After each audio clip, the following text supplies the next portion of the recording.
Matthew 6:27, can worry make you live longer? Totoo ba makakapagpahaba ba ng buhay ang pag-alala? Huwag nang mag-isip ng mag-isip. Yan ang katuruan ng Panginoong Jesus. Dear God, we thank you for this day. We thank you for life and strength. Salamat sa ibinibigay niyo sa aming mga pangangailangan namin. At ngayon, Panginoon, kami po'y pakalinisin ninyo at paging dapatin yung tumanggap na inyong pagtutuwid, pagtuturo, pagpapalakas. Be our preacher, our teacher, our guide, our healer. We seek you, Father, in the name of your Son, Jesus. Mahilig mag-isip at mag-alala ang mga tao tungkol sa mga kailangan. Ang dami naman talagang kailangan ng tao, pero napakaraming lalong pag-aalala tungkol sa mga kailangan na ito. Sabi ng Panginoong Jesus, Matthew 6:25-32, kaya't sinasabi ko sa inyo, huwag kayong mabalisa.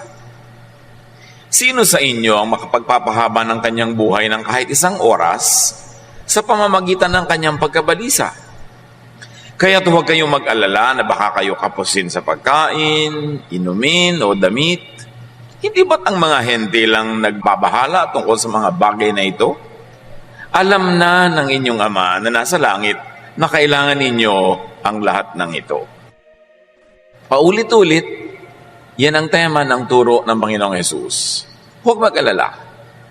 Walang mararating ang pag-aalala. Bumibigat lang ang mabigat ng mga kailangan sa buhay at dapat daw magtiwala sa Ama dahil alam niya ang pangangailangan natin, kaya dapat magtiwala. Pero ang mga tao, mahilig mag-isip ng mga kailangan, tulad ng ating binanggit, at mga problema. Kung ano-ano mga problema, pinoproblema, na matapos isipin, matapos mapuyat, matapos mapagod, hindi pa rin naman nalulutas yung problema. Paikot-ikot, paulit-ulit na usapan. Proverbs 12:25, nagpapahina sa loob ng isang tao ang kabalisahan. Ngunit ang magandang balita ay may dulot na kasiglahan. So pag laging nababalisa ang tao, humihina ang loob, pumupurol ang isip, nasisira ang pasya, ang desisyon, ang diskarte. So walang mapapala na lagi na lamang na mabalisa. Mabuti daw ay makinig, maghanap ng magandang balita kasi yun ang bibigay ng sigla. At pag sumisigla ka, gumaganda ang takbo ng iyong isip, lumalakas ang iyong loob, ang diskarte mo, umaayos, gaganda ang takbo ng pagharap mo sa buhay. So huwag laging mamili na kabalisahan ng isipin, kundi ang pagtuon na ng pansin ay yung nakakapagpasigla. Ibig sabihin yung magandang balita. Focus on good news. Pag nag-uusap-usap kayo magkakasambahay, magkakamag-anak, magkakaibigan, magkakatrabaho, ang pag-usapan yung nakakapagpasigla, nakakapagpaganda ng pananaw sa buhay, nakakapagpatiwasay, nakakapagpatalino, kasi ang lahat ng yan ang tutulong para magkaroon ka ng magandang ideya kung paano mo haharapin ang mga hamon ng buhay. Pero pag laging nakakapagpalungkot, nakakasira ng loob, nakakainis, nakakagalit, naaapektuhan nito ang buong pag-iisip mo rin, kaya hindi ka magkakaroon ng lahat ng kailangan mo para maayos ang dapat ayusin. Ang tao, baligtad. Ang paboritong pag-usapan, yung nakakatakot, yung nakakainis, yung nakakagalit. At kung may pag-uusapan sila tungkol sa isang tao, bihirang-bihira yung usapan niya yung kapurihan ng tao, yung magaganda niyang gawa at asal. Usually, ang pinag-uusapan yung kanyang mga kapintasan, yung mga nakakainis niyang ginagawa. Pero kung anong pinag-uusapan ninyo, yun ang umaapekto sa inyong utak. At kung anong laman ng inyong utak, ganun ang gagawin ng inyong katawan. Kaya para nating nilalaso ng sarili nating isip at sariling buhay, kung puro negative ang iniisip. Puro mga nakakapagpahirap ng loob, nakakatakot, nakakapagpataas ng presyon. Yan ang mga iniisip ng tao. Pinupuno ng tao ng laso ng kanyang isip. Tapos mag-e-expect siya na may lumabas na magandang isipin doon para malutas niya ang kanyang mga suliranin, maharap niya ang kanyang mga problema. Mahilig ang mga tao na mag-isip tungkol sa pagtanda at kamatayan. Kung bata pa, yung sobrang bata pa, hindi pa niya iniisip yan ang pagtanda. Kaya ang mga bata, walang takot walang mga takot sa thrill, laging gusto thrilling, exciting, kasi hindi pa nasasaktan ang ganap, hindi pa nasusugatan, napepeklatan. Pero pag nagsisimula ka na mag-isip na paano kaya pagtanda ko, sino kaya mag-aalaga sa akin, ano kaya ibibili ko ng gamot, sa kaya ako titira, tumatanda ka na nga pag dumadating ka sa ganung punto. At sinasabi rin ni Jesus yun, ano naman ang mapapala mo kaiisip niyan? Yung lagi kang nag-aalala. Psalm 71:9, ngayong ako'y matanda na, huwag mo akong pabayaan. Ganyan daw ang mga drama ng mga tao. Katawan ko'y mahina na, kaya ako'y huwag mong iiwan. Ganyan ang takbo ng isip. Nahihina ako, tatanda ako, wala ako bibili ng gamot. Ang dami namang tao sa paligid natin, nagtandaan, at sa katandaan nila ay nangamatay, nailibing naman, maayos naman. Bakit naman ikaw ay hindi magkakaganon anak ka ng Diyos? Hindi dapat laging iniisip. Dapat ma-excite ka sa pagtanda, hindi matakot. Dapat, wow, tatanda na ako. Wow, dadami ang kaalaman ko.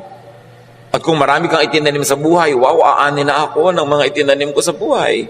Pag dumarating ang gabi, matutulog ka, sabi naman tatanda, ay gabi na naman, isang dahon na naman ang nalaga sa tangkay ng panahon. Ang iniisip mo, paubusan ng paubos ang buhay ko. Baligtad. Pag gabi, matutulog kayo, sabi mo, wow, Lord, thank you, nadagdagan na naman ang one day ang buhay ko. Can you imagine? I'm one day older. Hindi yung now, nabawasan na yung haba ng buhay ko. Ano naman ang gusto nyo? 3,000 taon kayo mabuhay. Ano kayo, pyramid? Ipinagpapasalamat mo dapat, wow, isang araw na naman ang lumampas. Buhay pa ako. Hindi yung isang araw na naman ang nabawas. Patanda na ako ng patanda. Hindi mo naman napipigil yung pagtakbo ng araw na yun. Bakit magiging negative ang pananaw mo? Dapat positive. Psalm 55, 4-5. Itong aking puso'y tigib ng lumbay. Another drama, ha? Sa aking takot na ako ay pumanaw. Sa tindi ng takot, ako'y nanginginig. Sinasaklot ako ng sindak na labis. O, pagkatapos mong masindak, manginig, matakot, anong napala mo? Wala. Nakakapagod mag-isip, nakakapagod matakot.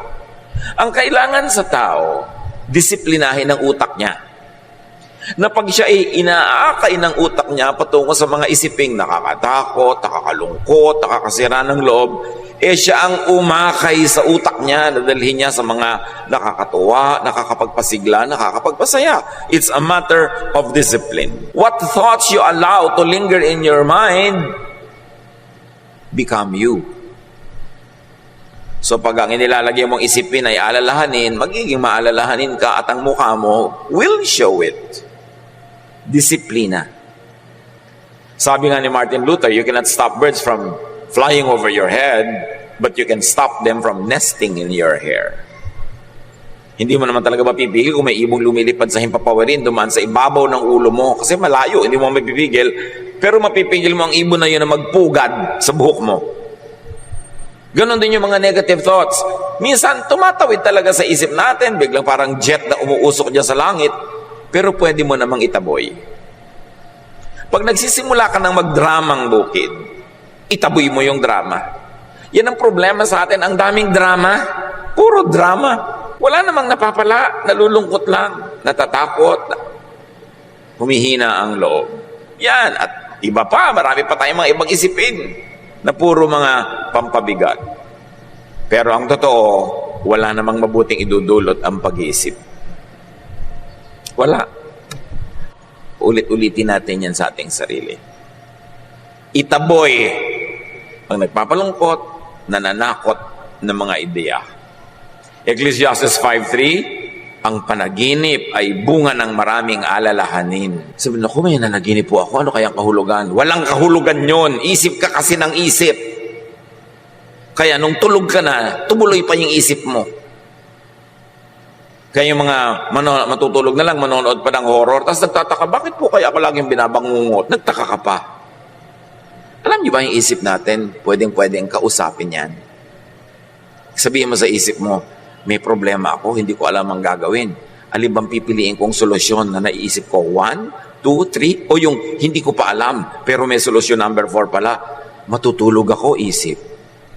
Paggising ko, yun ang unang-una mong imulat ang mata ko, yung pinili mong matalinong solusyon. Alam nyo ba na nag-iisip yung isip kahit tulog ka? Kaya ka nga nananaginip kahit tulog hindi naman ikaw nag-iisip nun. Pero kung ano-anong mga pinag-iisip mo habang gising ka, kaya pag nanaginip ka, biglang manananggal ka, yung nanay mo aswang, yung kung ano-ano mga nakakatakot. Kasi gano'n ang laman ng utak mo. Yung lang inilalagay sa loob ng utak mo, yun lang ang mapapanaginipan mo. Tanda mo yun. So, mag-isip ka ng maganda, nakakapagpahinga, ganon din ang labas ng iyong mga panaginip. Bible lang nagsabi, ang panaginip ay bunga ng maraming alalahanin. So, alala ka ng alala, isip ka ng isip, kaya ka nananaginip. Hindi ka kinakausap ng demonyo, hindi ka kinakausap ng Diyos. Ano ka? Propeta. Bihira yun na merong kumakausap sa'yo. Sarili mo lang yun, anino mo na naghahabol sa'yo. That's why we must discipline our thoughts. Ang utak natin parang lalagyan. Pwede mong gawing basurahan. Basura, ilagay mo, magiging basurahan yan. Bulaklak ang ilagay mo, magiging florera yung utak mo. What do you put in your mind? You've got to be very aware of that. Ecclesiastes 11:10, iwaksi mo ang alalahanin at mga kabalisahan. Kung iisa-isahin ko lahat na sinasabi ng verses na huwag kang mag-isip, huwag kang mag-alala, ang dami. So focus on something else.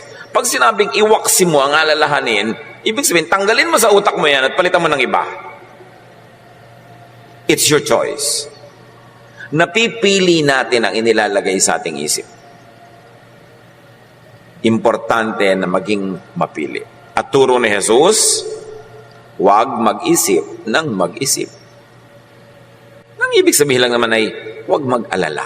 Isaiah 26:3, binigyan mo ng lubos na kapayapaan ang mga may matatag na paninindigan at sa iyo'y nagtitiwala. So may paninindigan ka. Maninindigan ka, hindi ako magwo-worry. Hindi ako mag-aalala. Hindi yan ang bibigyan ko ng pansin. Kailangan manindigan ka doon kasi laging aagawin ng mundo ang isip mo para ituon sa mga nakakatakot at nagpapahirap ng loob. At kailangan sa Diyos magtiwala. Magtiwala. Importante yun. Kahit kuminsan parang against common sense na, pero may Diyos kasi. Kaya meron kang pwedeng pagtiwalaan. Meron daw isang bata, nasusunog yung bahay nila, 2 stories lang naman. Kailangan niyang tumalon mula doon sa bintana dahil nasusunog na yung bahay, hindi na siya pwedeng dumaan doon sa hagdan. May 2 lalaking sinabi sa kanya, halika, sasaluhin kita, tumalon ka. Yung isa matipuno, ang laki ng muscle, ang laki-laking tao. Yung isa naman payatin. Pero yung bata, doon tumalon sa payat. Kasi tatay niya. Mas nagtitiwala siya, tatay niya eh. Alam na alam niya na talagang aalagaan siya kasi yung matipuno, hindi naman niya alam, hindi niya tiyak. Ganun ang tatay natin sa langit at hindi siya payatot. Dapat pagtiwalaan. Kasi sabi niya, I will never leave you. I will never forsake you. Pangako niya sa isang Bible character na universally can be applied to all people of God. God will never leave us or forsake us. Kung bata ka, natatandaan mo ba ng bata ka? Inalagaan mo ba ang sarili mo? Bakit ka nabuhay? Hindi ka mo naman inalagaan ang sarili mo. Ganon din pagtanda. Diyos ang mag-a-assign kung sino mag-aalaga sa iyo. Napaka-importante na isipin natin yung ganong mga bagay. Luke 12:25-26, sabi ng Panginoong Jesus, sino sa inyo ang makapagdadagdag sa kanyang buhay ng kahit isang oras dahil sa pagkabalisa?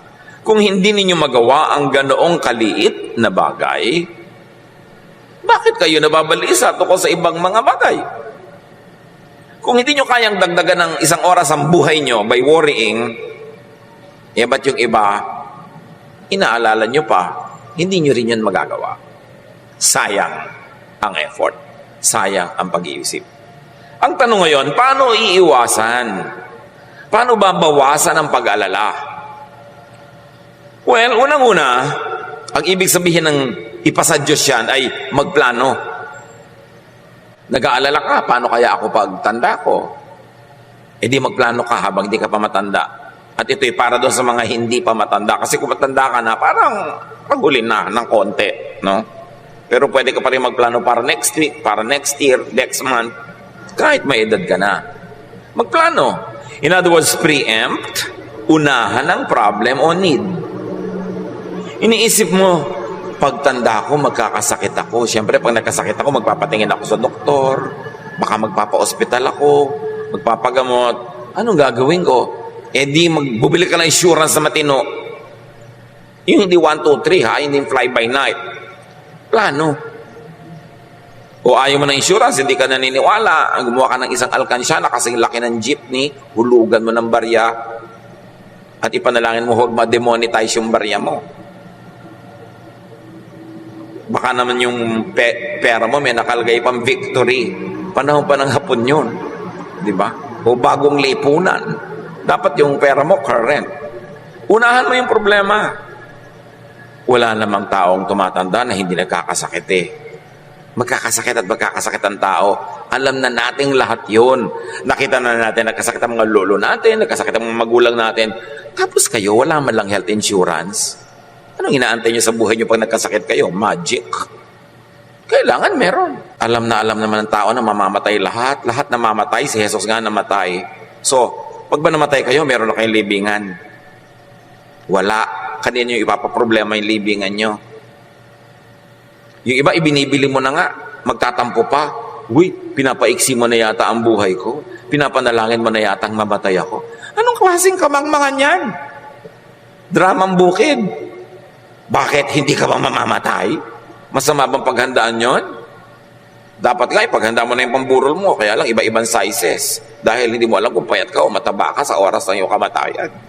Para mapipili mo, isusuot mo. Hindi yung kung ano-ano isuot sa'yo ng mga kamag-anak mo, pagtingin sa'yo ng mga iba, bihis mo, darna. Hindi mo napili. Huwag tayong maraming dramang bukid. Kailangan handa ka. Huy, binibili mo ako ng health insurance. Bakit? Gusto mo ba ako magkasakit? Mga pag-iisip yan ng mangmang, kakitira ng utak. Kailangan lakihan mo yung utak mo, handa ka. O alam mo nahihina ka, syempre. Maghanda ka na. Mangyayari yon. Kaya pag nakakakita ko ng mga young couple, nagpapagawa ng bahay, naku, ang gaganda ng hagdan, ang tatarek. Bakit? Di ba kayo tatanda? Bakit wala kayong kwarto sa baba? Tatanda kayo, mamaya gumagapang na kayo ng hagdan, nahuhulog kayo ng mga hagdan-hagdan na yan. Dapat meron na kayong space sa baba. Maliban na lang, magpapalagay kayo elevator. Ngayon, kung ayaw nyo pa sa baba matulog, lakihan nyo yung sala. Abangan nyo na ng toilet, abangan nyo na ng mga tubo-tubo for lababo. Para kung tumanda ka, di ka na makakakyat, doon ka magkwarto. Parang hindi ka tatanda, wala ka man lang lugar sa baba. Yung mga ganun, hindi mo ba iniisip at paghandaan mo yan? Unahan mo yung problem. Importante. Proverbs 15:22, ang isang balak na mabilis ay di papakinabangan. Ngunit ang planong pinag-aralan ay magtatagumpay. May plano ka. Alam mo, darating ang panahon, magre-retire ka. Yan naman kung nagkatrabaho ka man lang, no? Magre-retire ka, mawawalan ka ng income. Paano ka na ngayon mabubuhay? O 60, 62, nag-retire ka na. Kung mabuhay ka pa hanggang 95, marami ka pang kailangan gastusin on, ha? So, meron ka ba man lang na investment? Meron ka bang may placement ka ba? O kaya man lang, meron ka bang binili kahit kaprasong bukid na kikita? O may binili ka at ipinondar kahit isa o 2 pintong apartment na kumikita yung renta noon, wala ka ng income, doon ka ngayon kukuha ng mga panggastos mo. Kailangan magplano. At mga kapatid, hindi sapat na ang plano mo na social security ay mga anak. Hindi. Salamat. Mabuti kung itaguyod ka na yung anak. Pero kung ang napangasawa niya ay impacta, paano? Di ba 99% ang napapangasawa ng mga anak natin, mga impacta. Sa tingin ng biyanan, ha? Paano na? Iniasa mo doon? Kung minsan nga, sarili mong anak, masama ugali. Kung mabuti ugali ng anak mo, may napangasawang masamang ugali. Kaya dapat may iba ka pa mga plano sa buhay. Yan naman kung gusto mong, hindi ka nag-aalala kung kailan matanda ka na. Huwag mong ilagay sa kamay ng iba ang iyong kapakanan. Kailangan may paghahanda. Proverbs 21:5, ang mabuting pagbabalak ay pinapakinabangan, ngunit ang dalos-dalos na paggaway walang kahihinatnan. So, over time, you build something na maaasahan mo pagdating ng panahon. Nang ibig sabihin lang naman mga kapatid, magsikap. Yung hirap ka, busy ka, nagtatanim, nagsisikap in the first 40 years of your life, magandang foundation yon at magandang pangitain na baka sa next 40 years of your life, kung pakakabain pa ng loob ng Panginoon ang iyong buhay, ay maginhawa ka naman. Pero pag inuna mo saya, Inuna mo ang sarap. Estudyante ka, puro ka absent. Nagtatrabaho ka, puro ka lakwatsa, puro ka gastos. Millennial ka, ang pera mo nasa gadget lahat, na every 2 weeks may bago, palit ka ng palit. Wala kang savings? Anong inaantay mong kinabukasan? Pagtanda mo ba, makakain mo yung mga model 72, 75, 93, ng kung ano-anong gadget? Ecclesiastes 9:10, ano man ang ginagawa mo, ipagbuhusan mo ng iyong buong makakaya. Naghahanap buhay ka? Maghanap buhay ka with feelings. May tindahan ka? Improvein mo para malaki ang benta. Hindi lang yung magbasara ka at magbukas ng tindahan araw-araw, walang improvement. Lagyan mo ng feelings, ng passion, para marami kang kitain, marami kang maimpok. At pag meron ka nun, less ang iyong worry. Ecclesiastes 3:22, kaya naisip kong walang pinakamabuti sa tao kundi pakinabangan ng kanyang pinagpaguran. Ito ang ating bahagi. Ito ang parte natin. Ito ang ating benepisyo sa buhay. Una, magpagod ka. Tapos, pakinabangan mo ang iyong pinagpaguran. Huwag mong pakinabangan ang pinagpaguran ng iba. Huwag ganun, magpunter ka. Proverbs 10:4, ang kamay na tamad ay tiyak na magdarahop, ngunit magbubunto ng yaman ang kamay na masinop. Yung pag nagkapera ka, gastos ka agad. Wala ka nang trabaho, umaasa ka lang sa magbibigay sa'yo. Pag nahipo mo yung pera, lipad ka agad, gastos. Bukas, wala na naman. Ito yung nagbibigay sa'yo, nasagasaan ng tren. Paano na? Lalo kung tren dito sa Maynila ang nakasagasa sa'yo, hindi naman nasagasaan ka dahil sa bilis ng tren. Kundi sa bagal ng tren, 3 araw na nasa ilalim ka pa. Kaya talagang tiyak na mamamatay ka. Tapos puro pakalawang, natetano ka pa. Yun ang ikinamatay mo. Kaya sabi, kailangan huwag kang tatamad-tamad. Ang daming tao, umaasa lang sa iba. Inaasang abutan, inaasang bigyan. Ang dapat ganun lang, yung sobrang bata, sobrang tanda, o sobrang may sakit. Pag hindi ka any of the three, dapat kumikita ka ng kinakain mo at sobra pa. Kasi darating ang panahon na wala kang trabaho, walang kita, may bagyo, walang panahon gumawa ng pera, dapat meron ka nakaimpok. Para mabawasan ang pag-aalala, dapat magsikap at magtanim. Kasama na niyan, mag-impok at magtanim sa human relations, makipagmabutihan sa kapwa. Tatanda ka, magkakasakit. Minsan madudulas ka, hindi ka makabangon. Minsan nadaganan ka ng nahulog, nabubong. Kaaway mo yung kapitbahay mo. Sino ang aasahan mong tutulong sa'yo? Ang tao na nag-iisip. Alam mong pwedeng dumating ang panahon na kahit malakas ka, maaksidente ka. O may pera ka pero biglang malasin ang mga negosyo mo at mawala ang pera mo. O magkaroon ka ng mga sakit. Kung matalino kang tao, makikipagkasundo ka, hindi ka makikipagkagalit sa mga kapitbahay, sa mga kamag-anak. Kasi dun ka aasa ng tulong sakaling di mo makayang tulungan ang iyong sarili. Isang malaking kamangmangan ang makipag-away sa mga kapitbahay, sa mga kamag-anak. Kasi paano ka pag nangailangan ka ng tulong? Dapat mabait, mabuti, kahit peke ng konti. Kesa yung totoong-totoo ka, pero ang katotohanan mo, ang sungit-sungit mo, ang bangis-bangis mo, itago-tago mo ng konti yan. Magpanggap ka ng konti. Magbait-baitan ka man lang kung hindi ka tunay na mabait. Para naman, hindi gagawa ng masama ng kapitbahay, kundi baka gawan ka pa ng mabuti. If we come to terms with our mortality, with our weaknesses, with our limitations, we will be wise enough to invest in human relations. Kasi kahit may pera ka sa bangko, kung na-paralyze ka bigla, hindi ka makaka-withdraw. Somebody has to do it for you. Pag na-hospital ka na, hindi ka na makakita, na puro tubo na yung leg mo, nakatali ka na halos sa kama, hindi ka makapagbilang ng pera kahit may pera ka. Somebody has to do it for you. Kailangan meron ka mga tao sa paligid mo na pinakikisamahan, pinakikitunguhan ng mabuti, at ipasa Diyos mo na gagawang kanila ng mabuti sa panahon na pangangailangan mo. Ecclesiastes 11:4, Ang naghihintay sa pagtigil ng hangin ay di kailanman makapag-ahasik ng kanyang binhi. At ang nag-aalala sa patak ng ulan ay di makapag-aani. Sa agriculture, ang ibig sabihin lang, kung lagi kang natatakot na baka bumaha, bumagyo, humangin, umulan, hindi ka na nga magtatanim noon. At sa human relations, ganun din yon. Kung lagi kang natatakot na, baka gawan ko to ng mabuti, hindi naman ako suklian. Baka pautangin ko to, hindi magbayad. Baka bigyan ko to, hindi naman ako bigyan pag ako nangangailangan. Baka mahalin ko to, tapos hindi naman ako mahalin. Pag lagi ka nalang inisip mo, wala ka talagang gagawing mabuti. Kailangan marunong ka rin mag-isip, bawasan ang mga risk, at makipagsapalaran with calculated risks. Yun talaga yung buhay. Pero pag hindi ka nagtanim, definitely hindi ka aani. Hindi lahat ng nagtatanim umaani ng itinanim, pero kumisan sa iba umaani, hindi niya inaasahan, doon pala manggagaling yung pagpapala. Dito ka nagtanim, doon ka umani. Minsan din naman, may tanim talagang hindi ka nakakaani kasi binabagyo talaga, binabaha. Pero pag nagpadala ka sa ganong takot, kahit kailan, hindi ka na magtatanim, definitely, wala ka nang aanihin. Marunong ka dapat ng ganon. Proverbs 6:6-8. Ito'y para sa mga tamad, yung mga masisipag, hindi na kailangan makinig nito. Pwede muna kayo mag-text ng konti.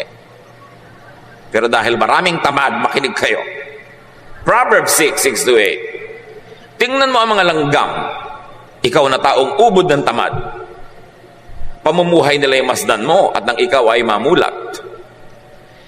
Kahit sila'y walang pinunong sa kanila'y naguutos, walang tagapamahala o tagamasid na sinusunod. Ngunit, nag-iimbak ng pagkain sa tagaraw. Kailangan nila'y iniipon kung panahon ng anihan. Ganda naman talaga mga langgam, busy-busy. At sa mga agricultural places, pagka talaga anihan, nandun lahat ang langgam. Pag may nalaglag kang buto, nalaglag kang prutas, hinahakotan nila yan. Kahit 5 beses kasi laki ng katawan ng langgam yung buhat niya, buhat-buhat niya yon. At pagkatapos, bulungan ng bulungan. Sabab may pagkain sa tayo may makukuha, bulungan ng bulungan. Hindi katulad ng maraming tao, bulungan ng bulungan. Uy, ano na latest na chismis? Sila bulungan ng bulungan, nagbibigay ng tip kung saan may makukuha ang pagkain, ano magagawa. Importante. Ang sipag nga ng langgam, maglaglag lang ng kaunting pagkain sa sahig, ando na sila. Sa sila lang galing, nakaabang ng nakaabang. Hindi sa chismis, nakaabang sa oportunidad. Kaya sabi, hoy mga batugan, matuto kayo sa langgam ha. Walang mga leaders yan, walang organizational chat, walang mga PERT CPM yan, walang mga seminar. Pero ang sipag. At pag dumating ang bagyo, ang ulan, ang baha, nakaligpit sila sa mga bahay nila, may nakaimbak silang pagkain. Parang yung woman of Proverbs 31, she can laugh at the days to come. Imagine you can laugh at the days to come. Ay, enrollment na. May pang-enroll ako mga anak. O, di ba? Uy, magkakasakit ka. May pera tayo, may insurance tayo. Yun ang matitinong tao. Hindi, naku, magkakasakit tayo. May gastos na, worrying with the worried. Wala kasing tanim. Walang aanihin. Sabi, mabuti pa yung langgam. Gayahin nyo. Ang liit ng utak noon. Di ba? Pero bakit ang talino? Sayang naman yung utak na ang laki-laki, ang bigat-bigat dalhin, tapos walang laman. Ang laman pa, mga kung ano-anong negative things. Proverbs 11:27, kung mabuti ang hangarin, ikaw ay gagalang. Kapag humahanap ng gulo, yun ay masusumpungan. Ibig sabihin lang, kung anong ginagawa mo, yun ang aanihin mo. Gusto mo ng gulo? Magkakagulo. Gusto mo ng katahimikan? Magkakatahimik. Kung gusto mong igalang ka ng iba, gandahan mo ang iyong buhay. Ecclesiastes 10:12, ang mga salita ng matalino ay nag-aani ng karangalan. Ngunit napapahamak ang mangmang dahil sa kanyang mga salita. Kasasalita, kaya napapahamak ang tao. Kada daldal, kabubulong, kachichismis, kareklamo, maririnig ng iba, lalaki ang gulo. Kaya dapat ang tao marunong magkontrol ng bibig. Lalo't kung hindi ka tiyak na ikaw ay pantas, marunong, magaling, mas mainam manahimik. Kasi ang may mga tao na tuwing bubuka ang bibig, nag-aani sila ng problema. Dapat by now, alam mo na yun, kapatid, kaibigan, kung anong bunga na yung pagsasalita. Tigil-tigilan ang kadaldalan na walang kinakauwian, kundi problema at gulo. At paano maiwasan ang pag-alala? Maging abala. Pag-abala ka, una, sa ginagawang mabuti, bubunga yun, kaya mababawasan ang pag-alala mo. At may pangalawa pang pagiging abala, yun ay magsaya ka para hindi lungkot ang pumasok sa iyong isip. Proverbs 6:9-11. Hanggang kailan taong tamad mananatili sa higaan? Kailan ka babalik ako sa iyong pagkakahimlay? Kaunting tulog, bahagyang idlip, sandaling pahinga, at paghalo-kip-kip. Samantalang namamahinga ka, kahirap ay darating na parang armadong magnanakaw upang kunin ang lahat ng iyong kailangan. Sige, magtulog-tulog ka, maghalo-kip-kip, magkuyakoy, magpabanjing-banjing, magpa-text-text, magpa-games-games ka, sige. Sabi ganon, huwag ka magtrabaho, maglaro ka na maglaro. Pero habang ginagawa mo ang lahat ng yan, unti-unti, na ginagapang ka ng kahirapan at gigising ka na lang isang araw, super hirap mo na. 2 Thessalonians 3:11-12. Binanggit namin ito dahil nabalitaan naming may ilan sa inyong ayaw magtrabaho at walang inaatupag kundi ang makialam sa buhay ng may buhay. Tingnan niyo ang katabi niyo. Mga nasa likod, nasa harap. Tayo ba ito? Sa pangalan ng Panginoong Jesucristo, talagang ginamit na ang pangalan ng Panginoon, ha? Mahigpit naming inuutos sa mga taong ito na sila'y maghanap buhay ng maayos at huwag umasa sa iba. Kailangan pa bang i-memorize yan? Sabi, huwag yung ang inaatupag nyo, buhay ng may buhay, makialam kayo sa buhay ng may buhay.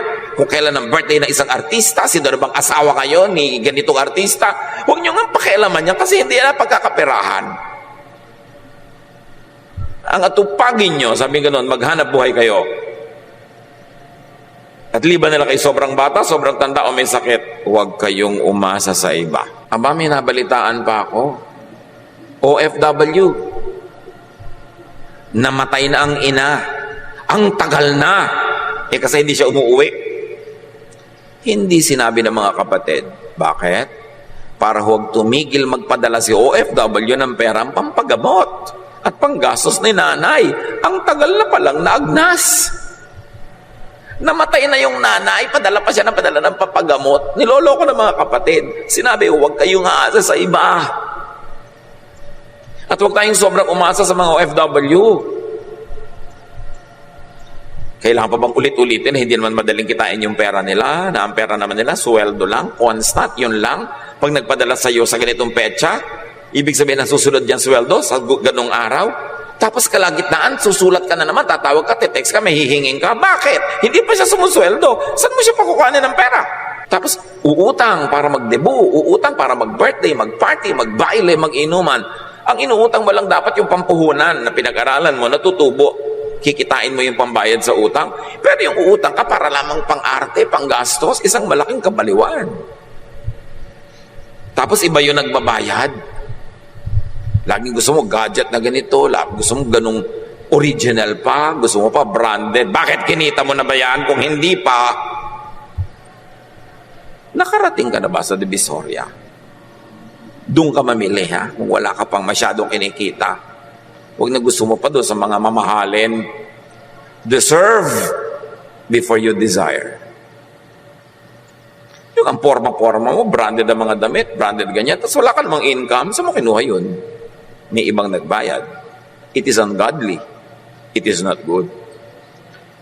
Kaya yung matinong babae sa Proverbs 31, sabi sa verse 18, she knows when to buy or sell, and she stays busy until late at night.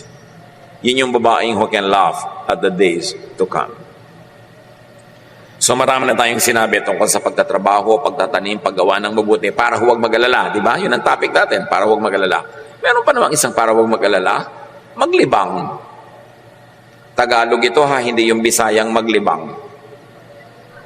Maglibang, magsaya. Kailangan din yun, mahalaga yun. Lalo't kung hindi mo nun uutangin, o hihingin yung panglibang na Tagalog, ha? Yung mga Bisaya lang nakakaintindi ng joke. Ecclesiastes 5:18, ito ang isang mabuting bagay na aking nakita. Nararapat lamang na kumain, uminom, at pakinabangan ng isang tao ang bunga ng kanyang pinagpaguran sa mundong ito. Sa maikling panahong ibinigay sa kanya ng Diyos, ito ang ating bahagi. Sabi, alam mo, huwag mo kakalimutan magsaya, maglibang, uminom, kumain. Lalot, pinagpaguran mo naman yon, bunga ng pagod mo. Huwag kang puro dusa, puro hirap. Paano rin dapat mag-enjoy sa buhay? Para balanced. Ang buhay parang bangko. Pag nag-deposit ka ng maraming saya, sa oras na hindi ka masaya at malungkot ka nga, pwede kang mag-withdraw doon sa mga na-deposit mo noon. The many happiness and joys and pleasures you've had in life can strengthen you in times of sorrow. Naka-deposit kasi yon. Mag-deposit kayo ng kaligayahan sa puso nyo. Enjoyment, basta hindi ninanakaw. Ecclesiastes 6:9, mabuti pa ay masyahan sa anumang kalagayan kaysa mangarap ng di naman makakamtan. Ito man ay walang kabuluhan tulad ng paghahabol sa hangin. So isa pang itinuturo, learn to be contented with what you can afford. Kesa isip ka ng isip nung hindi mo naman kaya, hindi mo abot, enjoyin mo yung kaya at abot mo ngayon. Ecclesiastes 8:15, kaya para sa akin, ang tao ay dapat magpakasaya sa buhay. Walang pinakamabuti kundi kumain, uminom at magsaya. Ito ay magagawa niya habang siya ay nabubuhay at nakapagpapagod sa mundong ito. Punctuate your days of work with pleasure, with happiness, with mini vacations. Reward yourself and people who help you with pleasure, with happiness, with joy. It is very godly. Marami kasi mga tao, akala nila pag maka-Diyos ka, puro ka na pagpepenitensya, paghihirap, pag-aayuno, pagdurusan. No! God loves us. God is kind. Kaya lang niya tayo pinagtatanim para tayo umani. Hindi tayo parusahan. Kaya kung nagtatanim ka na, dapat umani ka. Mga kapatid, huwag niyong aagawan yung taong umaani ng tanim niya. Minsan sabi, uy, ang sarap-sarap naman ng buhay niya, laki-laki ng kita ng tindahan niya. Kasama ka ba nung ipinandar niya yon? Na ang tinda lang niya, 1 pirasong lumpia. After 1 week, 2 pirasong lumpia. Ngayon, isa na siyang lumpia queen. Tapos gusto mo ngayon makihalo sa kinikita niya, kasama ka ba niya sa hirap? So, dapat pinagpaguran mo yan. Importante, na payagan natin yung mga nagtanim noon na anihin nila yung tanim nila. Huwag kang makiani. Kung pamisa-misa, nabibigyan-bigyan ka, salamat. Huwag kang maiinggit sa mga taong, ang laki ng negosyo niya, ang laki na ng kita niyang, pinsan niya na yan. Yung may inggit-inggit.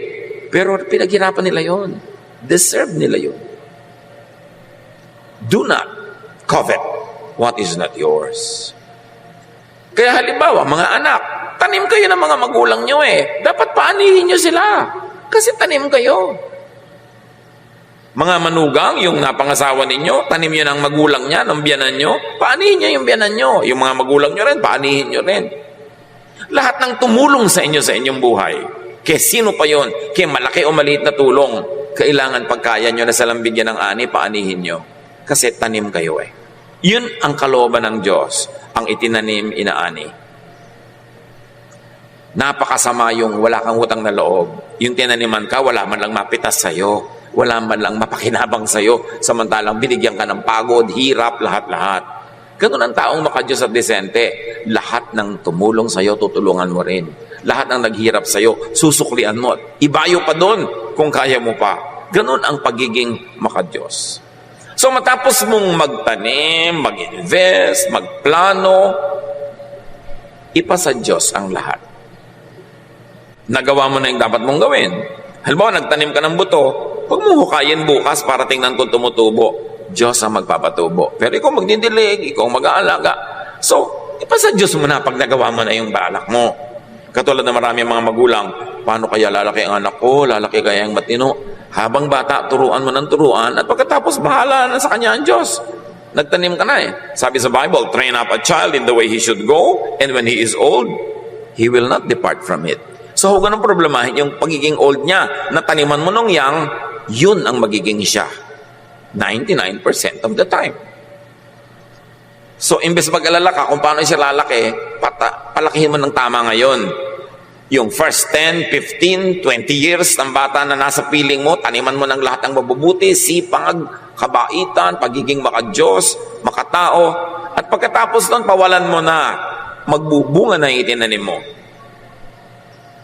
Pero kung itinanim mo, pinabayaan mo, negative, sinindak mo, tinakot, ginawa mo, dinepress mo yung bata, may bunga din yan. At aani ka rin yan, kasi yun ang tanim. Ang itinanim, inaani. Psalm 23, 1-3, You, Lord, are my shepherd. I will never be in need. You let me rest in fields of green grass. You lead me to streams of peaceful water, and you refresh my life. So, yung Panginoon, dinadala niyo ako sa mga luntiang mga damuhan, dinadala niyo ako sa mga payapang batis, at hindi lang yun physical, very especially mentally. Let the Lord take you, your thoughts, your brain, to realms of peace, of serenity, of rest. Mental discipline yan, and let the Lord lead you. Proverbs 3, 5-6, With all your heart, you must trust the Lord and not your own judgment. Always let Him lead you, and He will clear the road for you to follow. Laging kasama ang Panginoon. Pangungunan niya, pagtuturo niya. Proverbs 31:25, The woman who is full of wisdom, she is strong and graceful, as well as cheerful about the future. She is not scared of the future. She is cheerful about the future. Why? Because she planted in time. Kung anong dapat itanim, itinanim niya. Nag-iintay lang siya lagi ng ani. At kung umaani siya ngayon, nagtatanim pa uli siya sa iba, para bukas may iba na naman siyang aanihin. Philippians 4, 6-7, Huwag kayong mabalisa tungkol sa anumang bagay. Sa halip, hingin niyo sa Diyos ang lahat ng inyong kailangan sa pamamagitan ng pananalangin may pasasalamat. At ang kapayapaan ng Diyos na hindi kayang maunawaan ng tao, ang siyang mag-iingat sa inyong puso at pag-iisip dahil sa inyong pakikipagkaisa kay Kristo. Peace of mind is a mental state. It's a mindset. It's a way of thinking. But you can have peace when you do what you can and then leave the rest up to God. Dear Lord, we thank you that you are our Father, that you love us and you care for us, and you know what's happening in our lives. Alam niyo, Panginoon, ang alalahanin, mga bagabang, tumatakot sa bawat isang anak mong narito. Hindi ito lingid sa inyo. Isinusuko namin sa inyo ang aming mga alalahanin, ang aming mga takot, at kasabay nun, isinuko-suko namin sa inyo ang aming lakas, ang aming time, talent, and treasure para kami mapangunahan mo to invest, to plant, to do the right thing, and then to leave the rest up to you. May parte kami, may parte kayo. We are partners. So God, thank you that you are our partner in making our life beautiful, complete, peaceful, and fruitful. Pagbulay-bulayan natin mga kapatid ang makahulugan ng lahat ng ito sa ating pang-araw-araw na buhay. Bow before the Lord, spend some time in prayer and reflection as the Lord leads you to operationalize all of these ideals in your daily life. Father, continue to teach and touch your people.